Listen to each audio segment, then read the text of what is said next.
আজকে ব্লগটা mother's day special blog. তো প্রথমেই চলে গেছিলাম আমি আর মা রিলায়েন্স ট্রেন্ডসে কিছু কেনাকাটি করতে, তারপরে গেছিলাম ফানি স্পটে কিছু মাছ কিনতে, তারপরে গেছিলাম কিছু স্ন্যাক্সও কিনতে।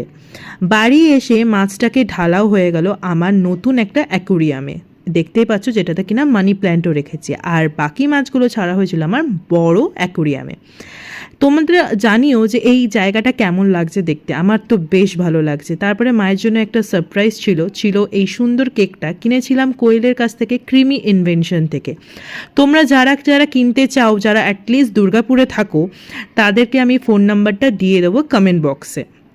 খুব ভালো, আমাদের প্রত্যেকটা অকেশনে ওর কাছ থেকে কেক আসে, আর মারও ওই কেকটা কিন্তু খুব পছন্দ হয়েছিল। আমরা পুরো কেকটাই শেষ করে নিয়েছিলাম। এসেছিল ইয়াসমিনা, আমরা খেলাম মোগলাই আর ফিশ ফ্রাই, আর ছিল কেক, তারপরে লুডো খেলাম কিছুক্ষণ। আজকের ব্লগটা এইটুকুনি, দেখা হচ্ছে নেক্সট ভিডিওতে।